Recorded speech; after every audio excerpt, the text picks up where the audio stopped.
An accused rapist, but was he just doing his job?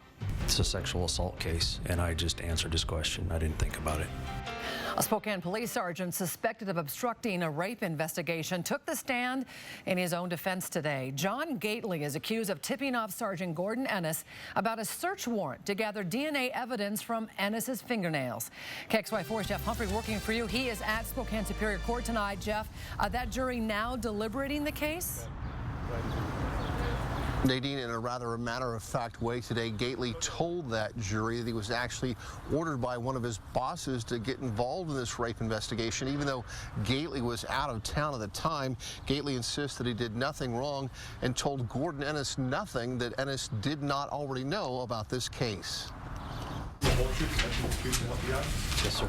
Thank you. Please be seated. Today, John Gately took to the stand to explain to the court how he first learned of the rape case from one of his bosses. He called me and said there'd been a party and that there'd been an allegation of a sexual assault by officers against Sergeant Ennis. Later that night, Gately, acting as the police guild president, called Gordon Ennis at his home and told Ennis not to interfere with the investigation. I don't even want to know if there was a party. Told him, do not reach out or contact anybody, do not talk to anybody until he is officially contacted. By he, who is he? Ennis.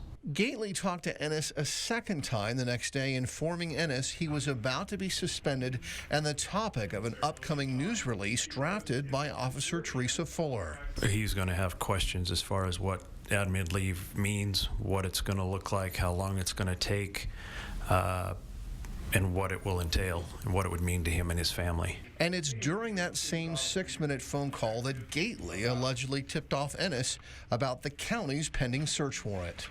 He asked me, well, what does the county want? I said, I don't know, but I would guess your DNA. Okay. Why did you say that? It's a sexual assault case, and I just answered his question. I didn't think about it. Did you think at that time that this information was confidential? They're going to put it on a press release? No.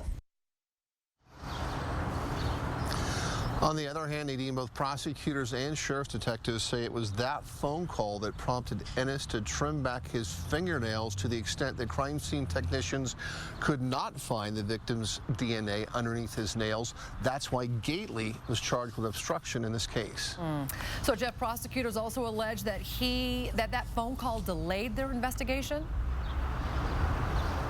Well, the victim accuses Ennis of violating her with his hands, and so if detectives had been able to find her DNA underneath his fingernails, that'd be very valuable evidence. However, sheriff's deputies came up with a plan B.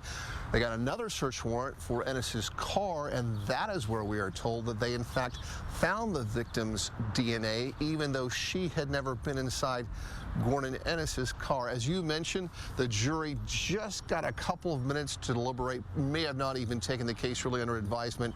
We'll let you know when they reach a verdict in this trial. Reporting live at Spokane Superior Court, Jeff Humphrey, KXLY4.